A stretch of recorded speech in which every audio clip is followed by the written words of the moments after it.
las personas en nuestro desarrollo como tales, como personas, y cuando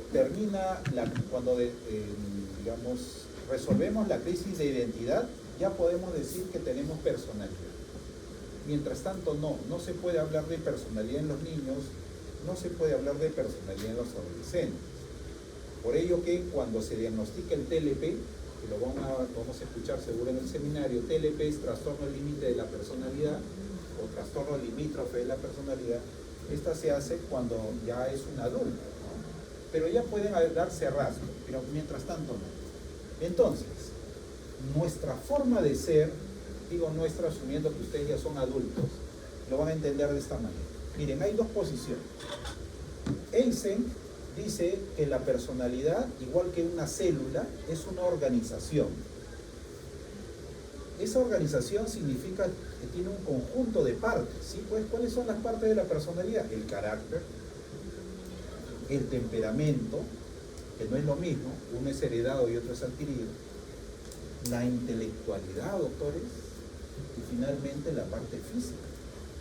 Saben ustedes que el biotipo, la forma de nuestro cuerpo, también determina un tipo de personalidad. Pero ¿por qué se dice que es una organización más o menos estable y duradera? Porque si fuera totalmente estable no podría cambiar. Y si no cambia, sería desadaptativo. Y efectivamente, las personalidades patológicas, esas personas que hacen sufrir a otras, primero sufren y hacen sufrir como el mentiroso, el celoso, ¿no? La celosa. El paciente que es consumidor de alcohol, el paciente ludópata, son ejemplos de trastornos de la personalidad. Y tienen respuesta desadaptativa, pero como es una personalidad sana, nosotros le llamamos adaptativa, por eso que es más o menos estable y duradera. ¿Por qué más o menos? Porque tiene que cambiar. ¿Y qué significa cambiar? Tiene que adaptarse a los cambios. Si ustedes no hubieran desaprendido el método de estudio que trajeron del colegio, yo estoy seguro que no hubieran llegado al sexto ciclo de la carrera de medicina. Se han tenido que adaptar, ¿no? Con su palabra clave, ya han pasado a otro tipo de conductas. Eso es lo que determina que sea más o menos estable y duradero. Pero esta característica, doctores, ¿para qué sirve? Acá está la palabra clave que ustedes la van a escuchar de aquí en adelante, que es la adaptación única al ambiente. Es decir, las personalidades sanas son personalidades que se adaptan. Las personalidades patológicas se desadaptan. Entonces, repito, según Eysen, la personalidad es una organización compuesta por carácter, temperamento, intelecto y físico, que determina la adaptación al ambiente. Pero esa organización es más o menos estable y duradera, es decir, no termina por desarrollarse. Miren la otra definición, que es la definición de Gordon Allport, que es un investigador más de tipo social. Eysen es el que hace más o menos psicología médica, y Gordon Allport es lo que haría más bien lo que ustedes llaman salud pública. ¿Ya? Ojo, no estoy diciendo que sean médicos, ¿no? Son psicólogos, pero tienen esa mirada. Gordon Allport dice, y miren, coincide con su pata Eysen, dice que es una organización dinámica. ¿Qué significa dinámica? Significa que es una organización que cambia con el tiempo. Ahí están, miren, se parece. Pero organización dinámica ¿de qué? De los sistemas psicofísicos. Para que no piensen que esto es muy tranca. Cuando se dice sistemas psicofísicos, se está refiriendo a los procesos mentales. O sea, a la forma de pensar, a la forma de sentir y a la forma de actuar. Para Allport, la personalidad es la organización dinámica de todos los procesos mentales, cognitivo, afectivo, emocional, evolutivo y sociales, que determinan una forma de pensar y de actuar única en cada sujeto, con lo cual nos jala las orejas y decimos, no podemos pedir a nuestros hijos que sean igual que los padres, porque cada personalidad es propia, es única, es como una huella digital, que determina su proceso de adaptación al medio. Entonces, busquen la semejanza, doctor. Están en las palabras en negrita. Hay tres palabras clave que se repiten en las dos definiciones.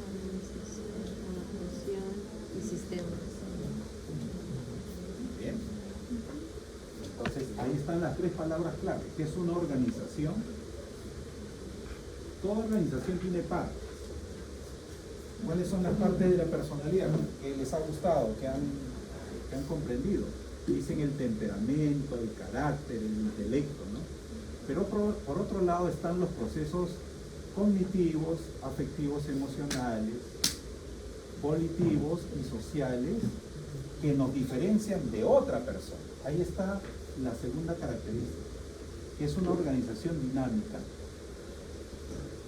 o sea, que cambia con el tiempo, y en tercer lugar, que favorece la adaptación. Entonces, pregúntese usted, si en este momento ustedes pasan por una entrevista, digamos, personal, lo más probable es que a ustedes les estemos preguntando por su forma de pensar, cómo han actuado en determinadas situaciones, y eso es lo que nos dice de su personalidad. Pero también vamos a preguntarle si usted cree que ha habido un cambio de su manera de ser conforme han ido avanzando en la carrera. ¿Creen que es así? ¿Ustedes han cambiado su forma de ser desde que ingresaron a la universidad? Sí. ¿A quién se los ha dicho?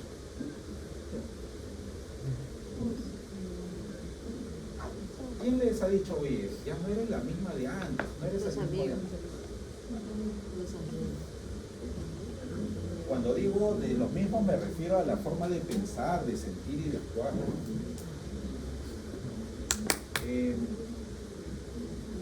¿Qué harían con 1000 soles? Ya sabiendo qué haces con 1000 soles, ya está tu personalidad.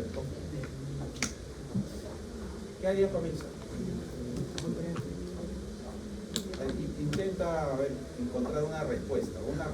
No me la van a decir porque no es motivo de una evaluación. ¿Qué es para usted? Opción 1, contribuyes a amortizar la pensión de la universidad, o sea, se la das a tu papá, a tu mamá para que te pagar. Número 2, te compras ropa, modificas tu outfit. 3, compras un pasaje o una reserva para irte de viaje. 4, te compras tu libro de medicina interna o te afilias a determinadas publicaciones en línea, en una revista indexada, por ejemplo, etc. Bien, esas respuestas son, doctores, las que determinan cómo piensas, cómo sientes y cómo actúas. Entonces, ahora vamos a hablar de las dos partes más importantes de la personalidad, doctores, para que se den cuenta que una de ellas es heredada y otra es adquirida. ¿Sí o no? ¿PC? Temperamento, carácter. Temperamento, carácter, inteligencia. Sí. Precisamente vamos a ver el temperamento. ¿Y por qué vamos a ver el temperamento, doctores? Ustedes se van a asustar el día de hoy, o se van a desanimar, o se van a entusiasmar de que es necesario escoger a los compañeros de grupo de trabajo por su temperamento y no por su carácter. ¿Cómo es eso? A ver, les voy a explicar. Hace un momento dijimos que la personalidad es una organización, o sea, tiene elementos que son los que van a permitir la adaptación. Pero esos elementos van a ir cambiando. Uno de ellos más rápido y otro de ellos más lento. Les presento el temperamento, que es el que menos cambia. Porque el temperamento, doctores, es biológico, es heredado. El temperamento es una parte de la personalidad que está mediada por factores hereditarios. Vamos a darles ejemplos, ¿ya? Voy a ir dándoles ejemplos. Si en este momento hay un temblor, o no, bueno, en este momento no, están en su casa y hay un temblor, es decir, es una situación inesperada, una situación intensa, la manera de reaccionar de ustedes se parece al del papá o de la mamá.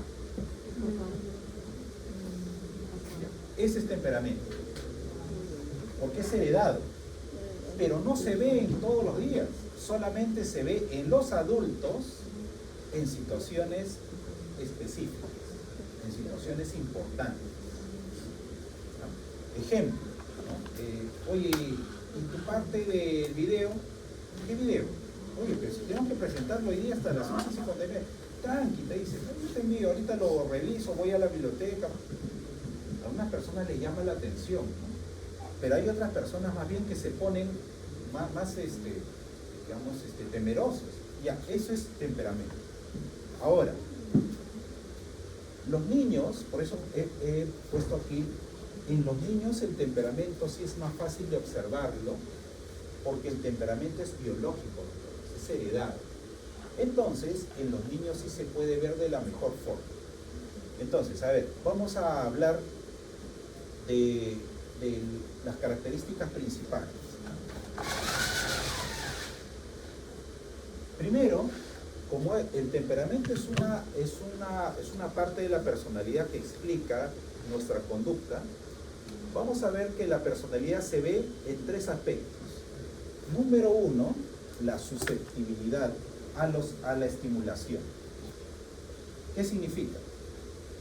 Esta es la persona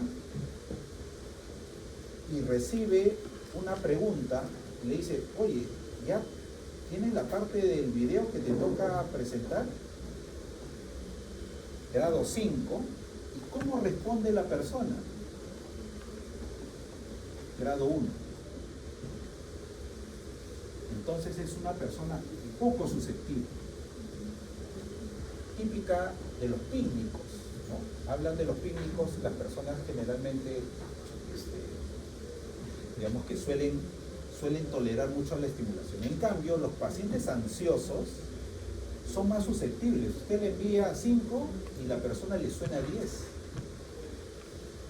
Entonces, para ver el temperamento, lo primero que tenemos que ver es el nivel de susceptibilidad. ¿Qué significa susceptibilidad? El nivel de emoción de recibir y responder. En segundo lugar, está la fuerza y la velocidad con que está acostumbrado a responder. La fuerza, ¿qué significa? Por ejemplo, ustedes han escuchado hablar del picón o la persona impulsiva, ¿no es cierto? Bien. Llega un estímulo y mira la fuerza y la velocidad con que responde. Y hay personas más bien que tienen una fuerza más débil y demoran en responder. Eso es temperamental. Por eso, digamos, hubo un campeonato el otro día, estábamos conversando con el profesor de deportes y le dije, así más o menos viendo, ¿no? Un poco recordando la psicología deportiva, este alumno y este alumno están hechos para jugar finales, los otros 4 no. ¿Qué significa? Que hay estudiantes que en competencias están hechos para clasificar, pero hay otros estudiantes que están hechos para jugar finales. No sé si me entienden la diferencia. Y eso es temperamento, doctor. Por eso que cuando ustedes quieran hacer trabajo en grupo, busquen a personas por su temperamento, porque están en situaciones difíciles. Hacer un trabajo, cuando tiene 6 cursos, es una situación complicada, ¿no? El tercer elemento que habla del temperamento de ustedes es el estado de humor que lo caracteriza. El estado de humor preponderante. Preponderante significa acostumbrado, ¿no? A ver, ustedes, si yo le pregunto a los padres de ustedes, ¿cómo es el humor, cómo es el estado de ánimo de su hijo o de su hija? A ver, ¿qué me respondería? Mentalmente, no me lo digan.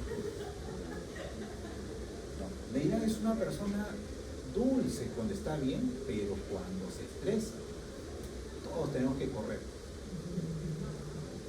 Otra persona diría, no, siempre, ¿no? Sí guarda su control, un estado de ánimo equilibrado. Entonces, si ustedes en este momento están pensando en su enamorado, ahí están las 3 características del temperamento que ustedes deben ver. Por lo tanto, si se trata de un estudiante de medicina, si el estudiante de medicina, ¿cómo recibe sus notas? Sus notas lo angustian, sus notas lo ayudan a responder con todo, o es una persona más bien que durante el tiempo en que la conocemos y hay problemas, porque recuerden, el temperamento en el adulto se ve cuando hay problemas, no se ve todos los días. ¿Cómo sería el temperamento del estudiante de medicina? ¿No? Se espera que sea equilibrado en la estimulación. Si recibe 5, sea 5. Que la fuerza y la velocidad sí sea rápida, porque cuando estás trabajando en situación de crisis no puedes ser muy tolerante, tienes que ser fast, ¿no es cierto? Rápido. Y tienes que tener un estado de humor, eso sería lo ideal en un temperamento, un humor equilibrado. ¿Qué significa equilibrado? Que cuando hay situaciones complicadas, tu sistema cognitivo, por eso se habla de la inteligencia, sea el que controle las emociones. ¿Ya? Entonces, palabra clave, doctores: el temperamento no se puede cambiar porque es heredado, no se modifica. En el adulto solo se ven situaciones difíciles, y estos son los 3 elementos que usted debe tener en cuenta cuando evalúa el temperamento de otra persona. ¿Se entendió? Ya, después hago alguna otra. Respondo preguntas. Sí, doctora. ¿Se sabe de quién se hereda el temperamento? Perdón. ¿Se sabe de quién se hereda, si de papá o de mamá? ¿Alguno puede decir? Ya, buena pregunta. Su compañera pregunta cuál es el camino de la determinación, cómo se sabe si es un tema genético, ¿no? Es genético, definitivamente, pero tendríamos que hablar un poquito más de algunas investigaciones que hablan de quiénes heredan, ¿no? Lo que sí, por ejemplo, hay algunos teóricos, biólogos, que dudan de la parte heredada, porque las mayores variables que construyen a la persona son ambientales. ¿No? Es que, por ejemplo, la persona tiene 30 años. ¿Tiene 30 años de qué? 30 años de haber vivido, de tener experiencia. Entonces, ¿dónde queda la parte temperamental? Pero para las personas que creemos en la determinación biológica, sí existe un factor de arranque. Es como la tarjeta de propiedad, como la huella digital, que luego se va a ir modificando. Por eso que los niños, por ejemplo, cuando usted va a un ambiente neonatal y están llorando, usted ha visto los tipos de llanto. ¿A qué se debe? Usted lo saca y dice: ya, que todos sean por hambre. Y las mamás que han tenido varios hijos saben cómo es la forma de protestar de cada uno de sus hijos, porque ese es temperamento. Es la respuesta a la frase: ¿qué significa el que no llora no mama? Eso es lo que podría decir. Es genético, pero más es una línea base con la cual nacemos, que nos ayuda a sobrevivir. Pero el que nos ayuda a ser personas es el carácter, doctores. Y aquí les voy a explicar cómo hacen los adultos para encontrar pareja. Ya, ahí sí ya todos están despiertos. A ver, dice este profesor, creo que se está muy ligero en sus comentarios. Bueno, yo creo que ustedes van a sacar conclusiones.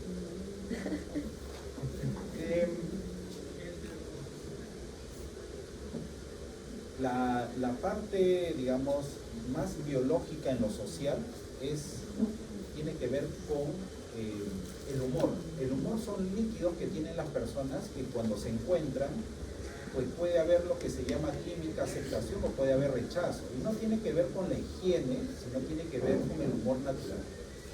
Y otra forma es el rostro, doctor. Cuando ustedes conversan, le presentan a una persona, dicen: hola, te presento a fulana y tal. ¿Qué suelen hacer socialmente las personas? Se acercan más.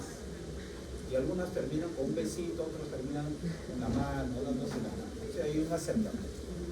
Eso es biológico. ¿Dónde comienza lo psicológico?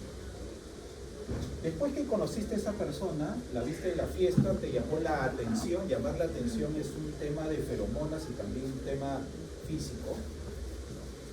Y comienza a hablar más tiempo, ¿no? Se aíslan un poquito del grupo, la pasan bien, y luego termina la experiencia directa, y esa experiencia directa necesita una experiencia indirecta, que es la de salir, de dejarla de ver. Por eso que hay muchas canciones que dicen: ¿no? Te dejo temprano para que me sigas recordando más tiempo. O sea, no te quito el tiempo de mi recuerdo, del recuerdo de mí. Y llegas a tu casa y ahora ya no piden teléfono, ¿no? Ahora te buscan en tus redes sociales, te escriben en el Instagram, y ya al día siguiente ya tienes una novedad en tu vida, ya estás entusiasmado, ¿no? Y comienzan las comunicaciones y las personas que viven contigo notan que hay un cambio. Dicen, ¿te pasa algo? No sé, te veo diferente, te veo más motivada. Generalmente te ven más motivada, ¿no? Te comienzas a arreglar más. Y entonces los papás que son, digamos, los mejores psicólogos, ya saben lo que te está pasando. Y te preguntan, ¿cómo se llama? Así de exacto. Entonces, bueno, ¿y qué hace por la vida? Mira, estudia y trabaja. Ah, estudia y trabaja. ¿Qué estudia? Medicina. Ah, igual que tú, medicina. No, estudia medicina veterinaria. Ah, ya. Y tiene su propio negocio.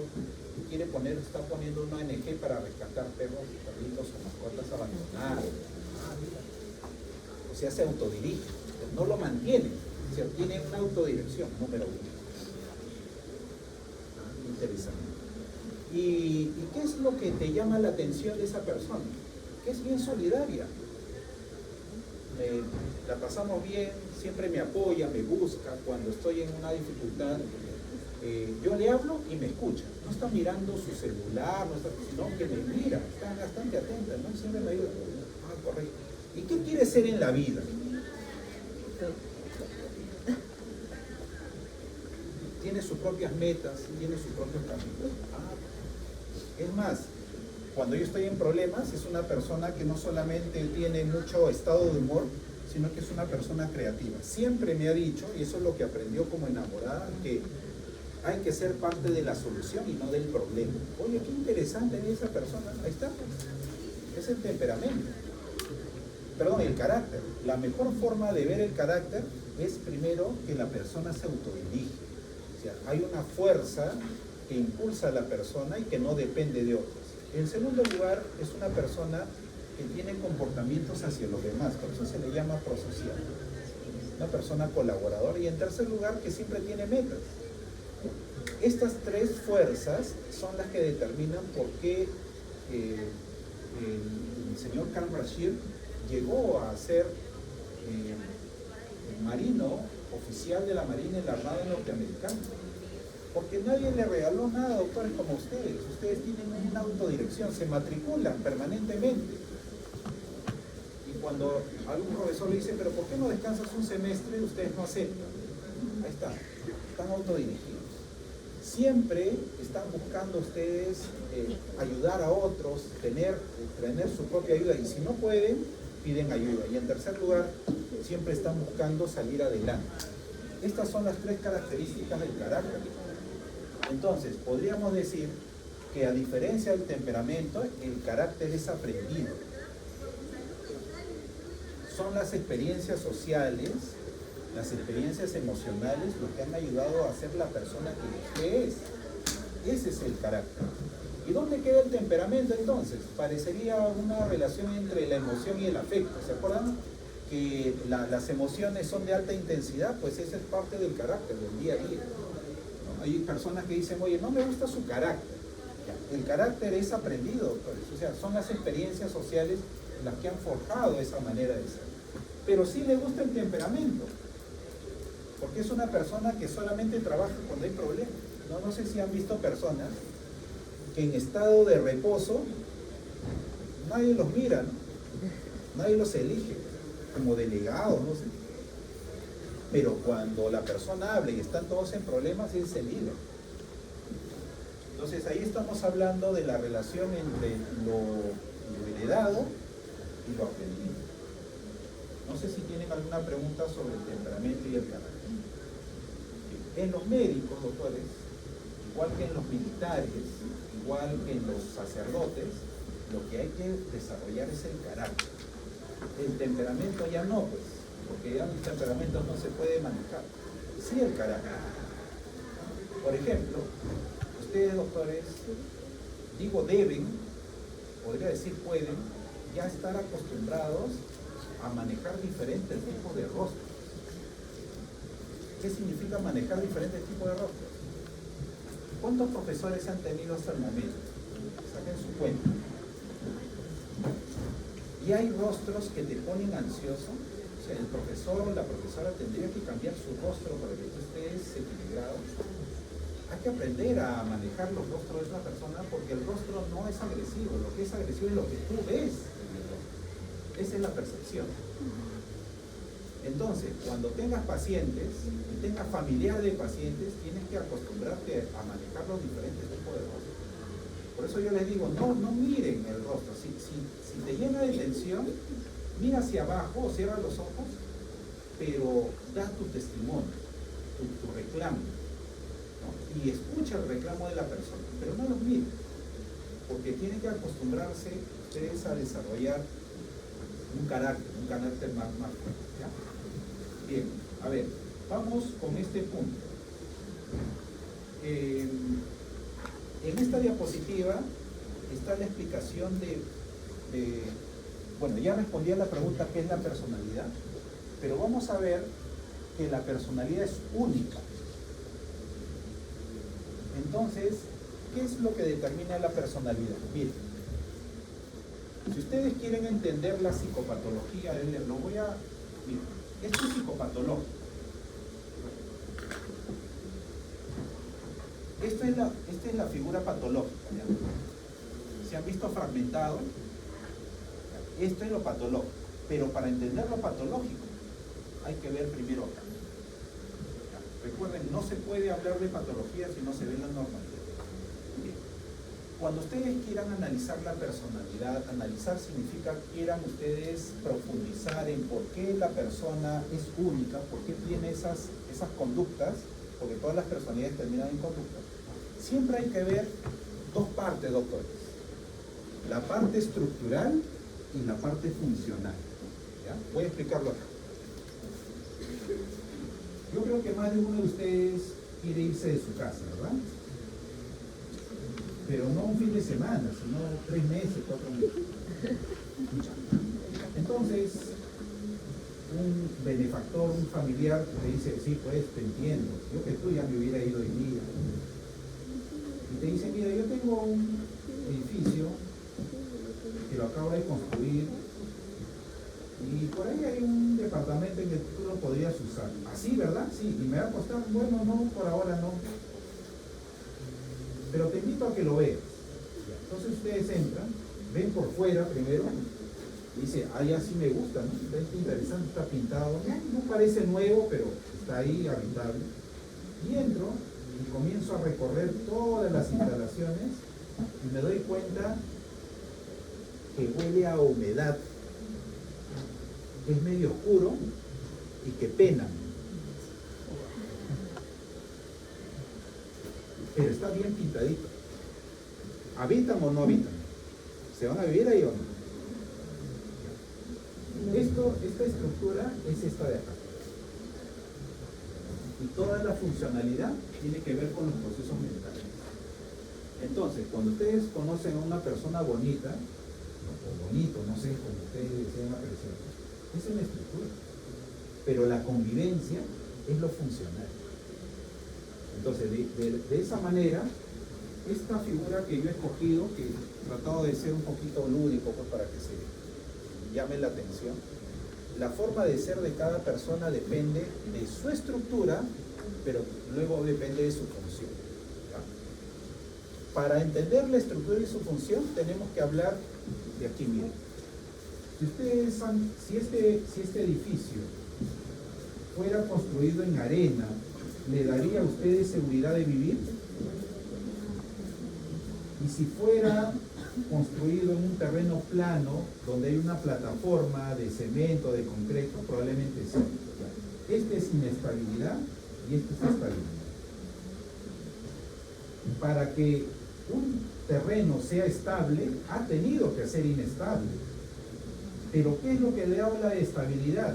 Las experiencias que ha vivido. Por ejemplo, si tenemos a una persona que ha estudiado en 6 colegios, lo más probable es que esos cambios le hayan generado inestabilidad. Pero luego ya eligió un colegio, terminó la secundaria y ahora está en la universidad, ya se convirtió en más estable. O sea, la inestabilidad es propia, doctores, de la vida. La vida no es estable, la vida no es así, la vida es así. Pero ¿qué es lo que determina? Lo que determina son las experiencias que ha tenido que pasar la persona. Entonces, cuando hablemos de la estructura y hablemos de la funcionalidad, siempre tenemos que hablar si la persona es estable o es inestable. Recuerden que la inestabilidad es parte del desarrollo, pero lo que nos permite solucionar problemas es ser estables. ¿Cómo se ve como ejemplo? A ver, usted me dice, pues un ejemplo de inestabilidad. Cuando la persona piensa de una manera, siente de otra y hace otra cosa. O sea, te dice A, siente B y hace C. Ese es ser inestable. ¿Ya? Una persona estable es una persona que ante las mismas situaciones o parecidas siempre piensa, siente y actúa más o menos de la misma manera.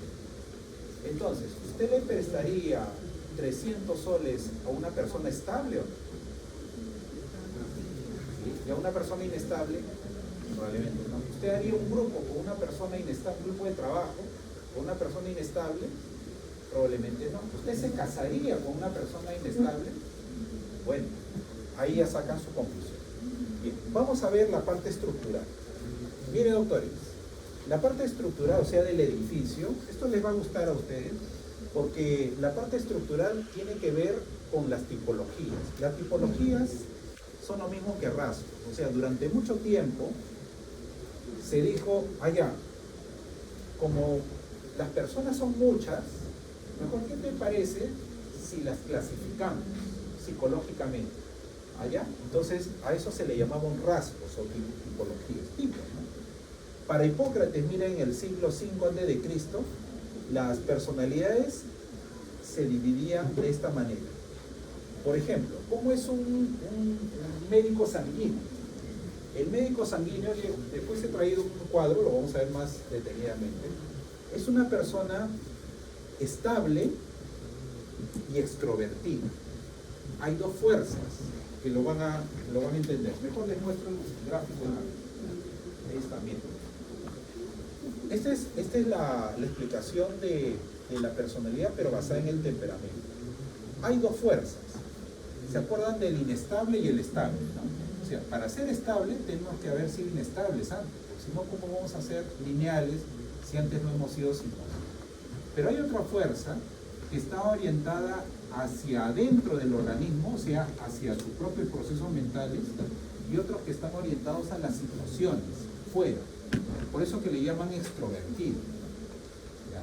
Más bien el introvertido es aquella persona que sintoniza muy bien sus propios recursos internos. Por ejemplo, hay algunas personas que confunden ser introvertido con ser tímido. La timidez es una característica social, el introvertido es parte de la naturaleza. Hay personas, por ejemplo, que no les gusta que nos miren a los ojos. No sé si tú has conocido personas y tú dices, no, esta persona está mintiendo, ¿no? Un poco sincera. Si no necesariamente, doctor, porque hay personas que tienen un mundo interno tan rico, tan lleno de vivencias, tan lleno de situaciones de calma, que no quieren compartirlas con otras personas. ¿Y cómo las conoces? Cuando las conoces después de tiempo. Oye, dice, no, tú siempre me caíste mal, pero ahora veo que no, eres una persona diferente. Eso habla más del introvertido. Entonces, si combinamos inestabilidad, estabilidad, introvertido, extrovertido, nos da lo que hemos visto hace un momento. Por ejemplo, aquí está, miren, el sanguíneo es una persona estable en sus emociones, o sea, no cambia mucho y siempre está orientado a la situación. Por eso que es una persona animada, sociable, líder, despreocupado, adaptable, espontáneo y fácil. Si combinamos el inestable con el extrovertido, tenemos al colérico. Pues, doctor, ¿qué es el colérico? El colérico es una persona inestable. ¿Y dónde traslada su desconfort? Afuera. ¿No? Por eso que es agitado, ¿no? Activo, impulsivo, a veces agresivo, pero es hacia afuera. Si combinamos un inestable con un introvertido, vamos a tener un melancólico. ¿Cómo es el melancólico? Pesimista, reservado, tendiente a la ansiedad, rígido. Si combinamos el estable Con el introvertido que tenemos, el flemático. ¿Y cómo es el flemático? Cuidadoso, pensativo, imperturbable.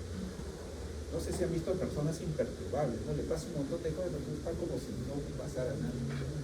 Ya. El médico, de acuerdo a este modelo, ¿qué tipo de perfil debería tener? Si tuviéramos que elegir. ¿Usted quisiera ser un médico colérico? Bueno, hay, ¿no? ¿Cómo? Ah, ya, usted quiere ser flemático. Pero el flemático no atiende personas, ¿puedo creer? El sanguíneo, ¿no? Dicen la mayoría. Pero usted podría ser un médico melancólico. Es decir, doctores, este es un ejercicio simplemente para que ustedes le encuentren sentido, pero no se aprendan los nombres. Lo que sí me gustaría que se aprendan es la combinación. Inestable, estable, introvertido, extrovertido. Esto nos va a ayudar bastante. Recuerda que para ser estable han sido inestables, o sea que hay puntos medios también. Y el punto medio entre introvertido y extrovertido sí puede existir, que es la persona que le llaman la persona armónica. Miren, estos cuadrantes son producto de una prueba psicológica. Qué pena que no tengamos mucho tiempo, porque podría traerles una prueba psicológica y tomarles y ustedes mismos se clasifican. Porque esto tiene métrica. Por ejemplo, imagínense que usted termina de responder la pregunta y tiene esta área de inestable y tiene esta área de extrovertido. Tiene este cuadradito. A ver, vamos a ponerlo aquí. Es diferente que usted tenga este perfil que otra persona que tenga este perfil distinto. Pero los dos tendrían a ser coléricos. Obviamente, más colérico es el que tiene más área. Entonces, el punto medio entre inestable e inestable, sí existen puntos medios, no le vamos a dar nombre, pero cuanto más área tienes, más característica de la combinación tienes en ese caso. ¿Ya? Miren, otro punto, y con esto termino. Todas las áreas de estabilidad siempre nos llevan al equilibrio. Y el equilibrio es lo que se busca para afrontar situaciones difíciles. En cambio, la inestabilidad siempre nos lleva al neuroticismo, a la desadaptación. Las personas que más sufren son las personas que están acá. Y también las personas que hacen sufrir. ¿Por qué? De repente usted dice, ¿por qué el profesor dice sufren y hacen sufrir? Porque somos sociales, ¿no? El que sufre siempre va a buscar relacionarse con alguien. Por eso, por ejemplo, en el TLP, que vamos a ver que es un trastorno que los médicos suelen ver en atención primaria de la salud, son personas que temen el abandono. Y cuando los amenazan a abandonar, desarrollan una serie de conductas de agresión de las personas que quieren dejarlo. Entonces, esto es, no sé si se entendió más o menos el término estable e inestable. Regreso al anterior. Entonces, doctor, mire, ya con esto termino. Desde el punto de vista de las tipologías, para Jung, que es un autor de los 50, vamos a ponerle 1950 en adelante, o de los 50. Para él, los tipos de personalidad se clasificaban en dos: los introvertidos y los extrovertidos. En este caso se llamaba extraversión. O sea, las personas que están orientadas a sus propios procesos mentales y las personas que están orientadas a situaciones externas. Pero luego, a partir de 1974, aparecieron estos señores que fueron médicos. Por ejemplo, Friedman y Roseman, en 1974, clasificaron a los pacientes con enfermedades cardiovasculares y los dividieron en dos tipos. Los de personalidad tipo A, que son rápidos, son angustiantes, son personas que responden con bastante rapidez, y las personas de tipo B, que son más equilibrados, son más pensantes, se toman su tiempo en responder a situaciones. Esto no quiere decir, doctores, que ser tipo A te desarrollaba una enfermedad cardiovascular, sino Friedman y Rosenman encontraron que todos sus pacientes que habían atendido podían categorizarse de esa manera. Y luego, Temoshoff, en el 1987, siguiendo las teorías de los cardiólogos Friedman y Rosenman, habló de la personalidad tipo C, que eran los pacientes oncológicos. Los pacientes oncológicos, según Temoshoff, tienen formas muy personales de manejar su sintomatología. Por ejemplo, Temoshoff dice que las personas con alguna enfermedad oncológica son pacientes que utilizan el mecanismo de defensa de la represión. ¿Qué significa? Que todo se lo guardan. Eso es lo que encontró. ¿Ya? Entonces, ¿qué quiere decir, doctores, esta parte?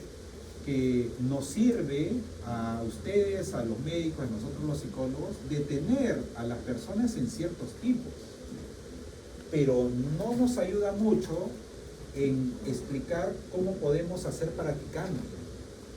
En cambio, este modelo sí, el modelo de los procesos, porque los procesos ya no hablan de las estructuras, sino hablan de los procesos mentales, doctor. Ahí está. Es decir, que las personalidades se diferencian por la forma de pensar, de sentir y de actuar. Están los procesos mentales que hemos estudiado. Mire, por ejemplo, en realidad, si usted es médico y quiere verlo de esta manera, dice, a ver, no me ayuda mucho saber si es extrovertido, extravertido, si es tipo A, tipo B, no me ayuda mucho. Lo que yo quiero es saber hacer el examen mental. En el examen mental no voy a utilizar esta literatura, en el examen mental voy a utilizar esta literatura. Por ejemplo, quiero ver a mi paciente, ¿ya? ¿Cuáles son sus modelos mentales, cognitivos? ¿Qué significa estilo cognitivo, modelo mental? Por ejemplo, doctor, estoy enfermo, ¿tengo cura o no tengo cura? Sí tiene cura, señora, pero me voy a morir, ¿no es cierto? Está, miren, su esquema mental. Su esquema mental es que enfermedad es igual a muerte. Ese es un modelo mental. Versus otro modelo mental que dice, doctor, ¿cuánto me va a costar esta enfermedad? Ah, tanto. Ah, ya, lo trabajo. Tiene una forma de pensar. Los modelos cognitivos también nos dicen cuáles son las expectativas. O sea, cuando las personas tienen una enfermedad, dicen, ¿qué voy a hacer con la enfermedad? ¿La enfermedad me va a ganar?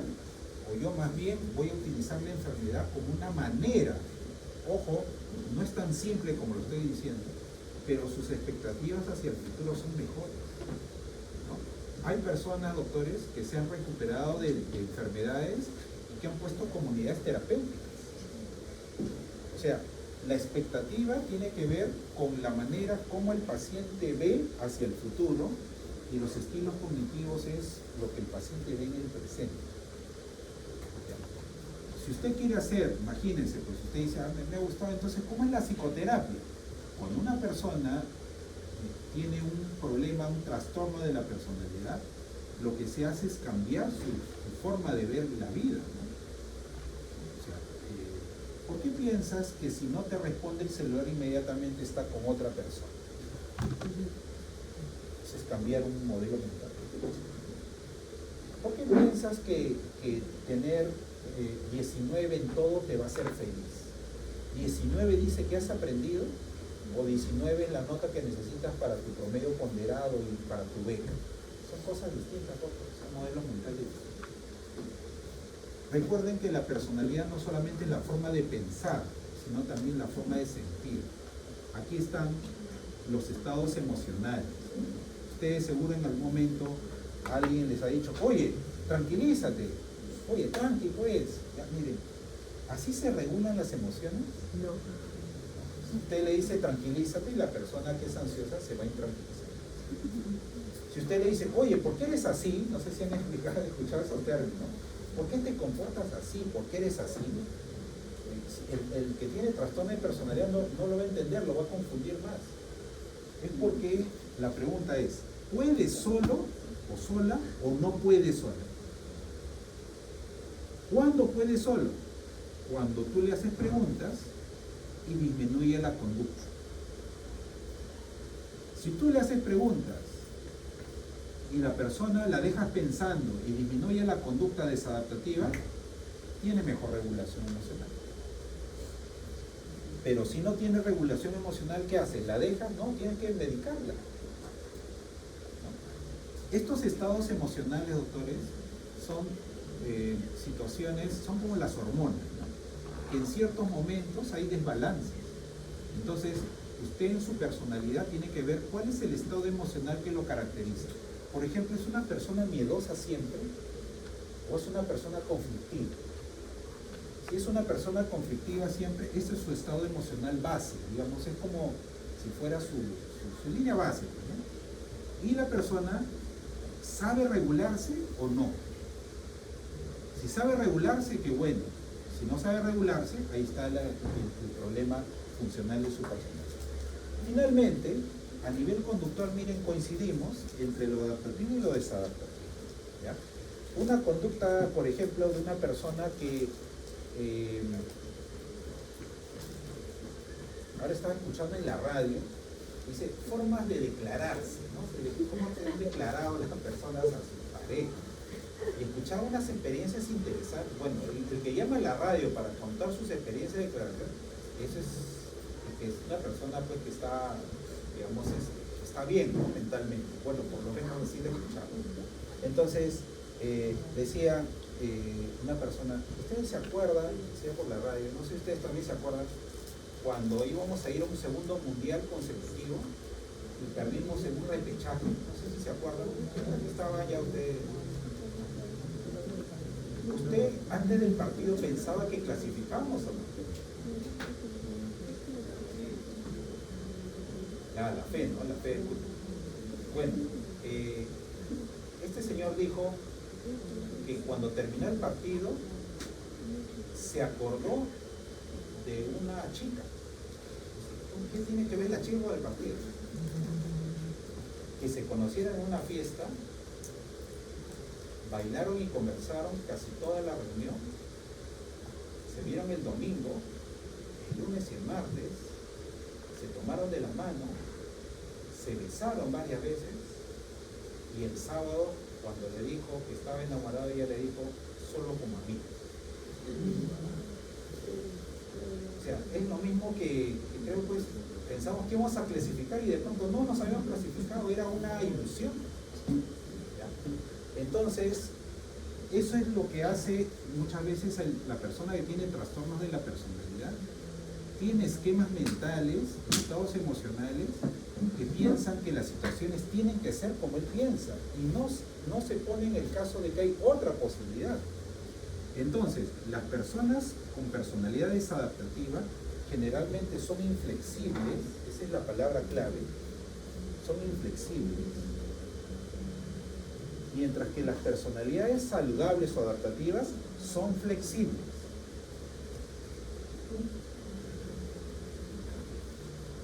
Y aquí viene la segunda característica. Las personalidades sanas son adaptativas, pues. Y las personalidades patológicas son desadaptativas. ¿Qué significa ser inflexible? Significa que la conducta de la persona siempre va a ser la misma, ¿no? Por ejemplo, ¿cómo explicar la conducta del ludópata?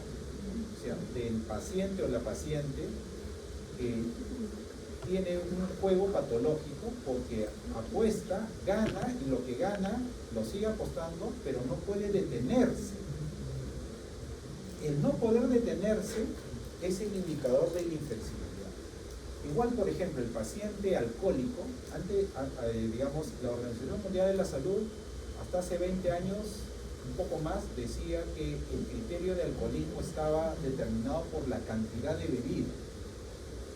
Pero ahora ya se sabe, por estudios, que el problema del alcohólico no es la cantidad, sino es que no puede evitar seguir tomando. Es decir, un paciente rehabilitado, 3 años que no toma, y le dicen, oye, estás cumpliendo 50 años, bueno, por tu cumpleaños, aunque sea un vasito, ¿no? Se toma un vasito, 2, 3, 4, 5, 6, no puede evitar, es desadaptativo y flexible.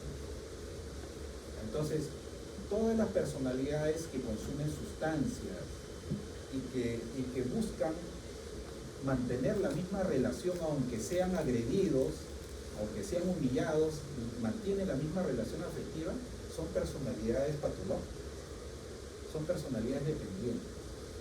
Ya sus compañeros que van a hablar hoy día de los trastornos van a hablar de los clústeres, y ahí vamos a ver los 3 grandes grupos de trastornos de la personalidad. ¿No? Eso es lo que van a hacer los compañeros que ya están terminando su diapositiva. Están arreglando. Muy bien. Entonces, doctores, me voy de la clase diciendo el punto principal.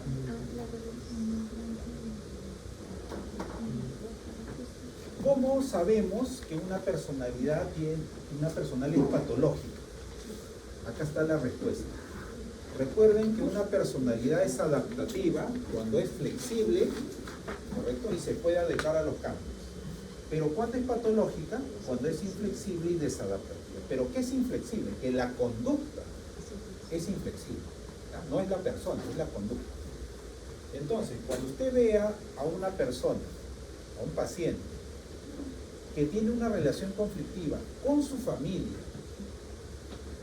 conflictivo laboralmente y conflictivo con sus amigos y sus parejas, ese es un trastorno de la persona. Ahora usted dice, ¿pero qué? ¿Los 3? Y si es solamente uno, bueno, hay que ver, pues, ¿no? Por ejemplo, hay personas que dicen, mire, cuanto más hablo con mi esposo y más escucho a mis hijos, más quiero a mi perro. La pregunta es, ¿quién se ha desadaptado? ¿Los hijos, el esposo o ellos? Eso hay que evaluar. Pero si esta persona tiene conflictos dentro de su familia y en un año ha tenido 6 trabajos y dice, no, mira, yo tengo mala suerte porque siempre me tocan jefes medio neuróticos. Hay más probabilidad que usted esté mal, ¿no? Sí. No, pero dice, no, pero no solamente me va laboralmente, sino que mira, todas las experiencias afectivas que he tenido siempre me han tocado personas malas. Se victimizan. ¿Cómo se victimiza? ¿Usted les pega, señor? ¿Cómo que se victimiza? Entonces, acá vemos la relación conflictiva. Y las personas que tienen relación conflictiva generalmente tienen problemas a nivel de los procesos mentales, ¿no, doctores? En su forma de pensar, en su forma de sentir y en su forma de actuar.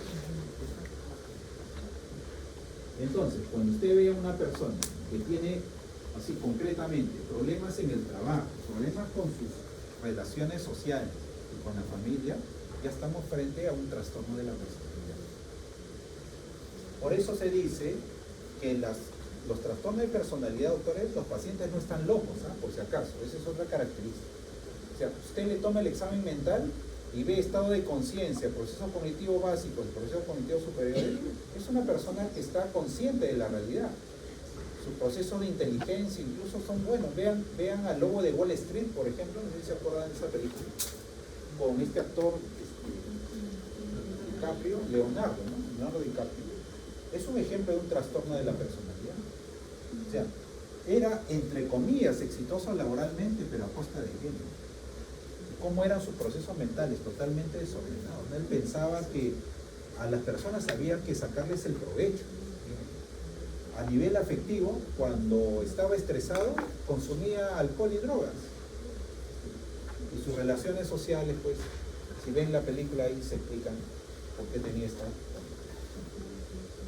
En un estudio, y con esto ya termino, pero esto nos vamos al descanso, se hizo un estudio en una universidad colombiana, en estudiantes universitarios, y miren los trastornos que se encontraron en la población estudiantil.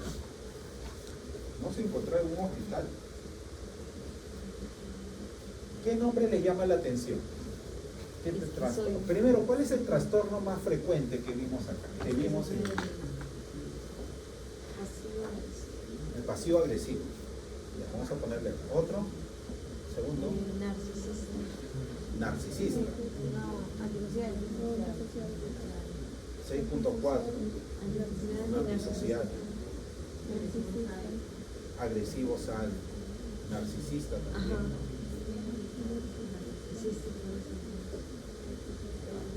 Bueno, vamos a darle nombres, pues, doctores. Miren, primero, que este término pasivo-agresivo es un término clásico, pero que ya el DSM-5 no lo considera como tal. Pero les voy a dar un ejemplo. Ustedes son buenos médicos, son buenas personas y son buenos profesionales. Y tienen una lista de 15 pacientes, ¿ya? Y usted está trabajando y de pronto baja de la puerta y hay una señora que le dice, doctorcita, me han dicho que usted es muy buena. Señora, ¿qué sucede? No tengo cita, pero me puede atender un señor, le dice, mejor pida una presión, doctor, por favor, usted es bueno. Ya, señor, mire, vamos a hacer lo siguiente. Espere 2 pacientes y yo la voy a ingresar. Ya, doctor, si usted es lo máximo, ¡guau! Un besito. Volá. Y después, bueno, usted está atendiendo, ¿no? Se olvida y después no se acuerda y sale a la enfermera y le dice, oiga, licenciada, acá no había una señora. Sí, dice, estuvo un rato, pero se fue. Ah, bueno. A los 2 días lo llaman a usted de auditoría por haber desatendido a una persona que le había pedido un servicio, ¿no? De salud. Ese es el pasivo agresivo, que se muestra vulnerable, pero te ataca con todo. Ese es el pasivo. Difícil tratar con una persona pasivo agresiva. ¿Cómo te das cuenta que va a reaccionar de esa manera? Ahora, no crean, doctores, que son estrategias, ¿ah? No, así es la forma de ser. O sea, así es su personalidad, es adaptativa. La pregunta es, ¿qué proceso mental es el que genera ese tipo de respuestas? Probablemente son afectivas emocionales. El paciente, vamos a ver acá el segundo, el paciente antisocial, que es están en uno de los clústeres, son los pacientes que tienden a desafiar las normas de autoridad, siempre. O sea, en su esquema mental, proceso cognitivo, es primero yo, segundo yo, tercero yo. Todo lo demás a favor mío, por eso que es antisocial. Y este criterio se da no solamente en el tema laboral, sino en el tema afectivo. El narciso el nombre narcisista viene del Narciso, que en la mitología griega una persona se enamora de su rostro, del reflejo de su rostro en el río.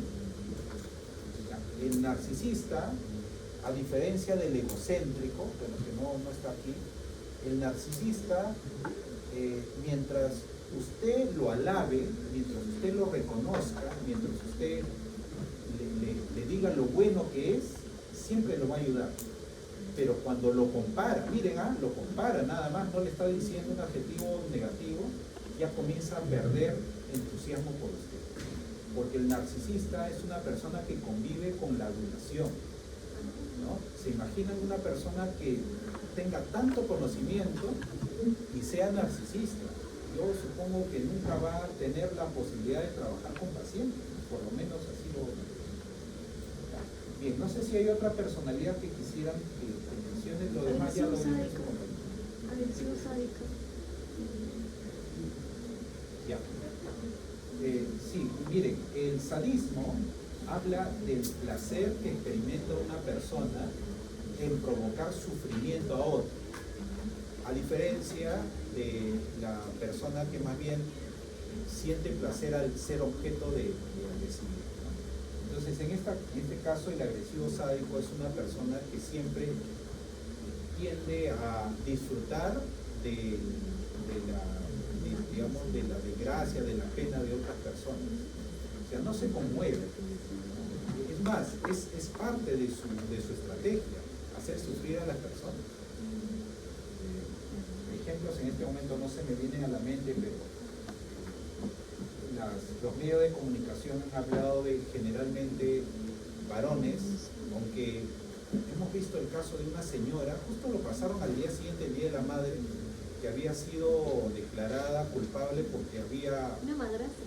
Sí, había dejado sin comer a su hija y la había golpeado. También hay otra en Arequipa que es de una madrastra que, su pareja, él dejó a su hijo, él estaba en la mina y el niño falleció y tenía marcas de planchas, no tenía uñas tenía como que, creo que cigarrillos quemados en el cuerpo.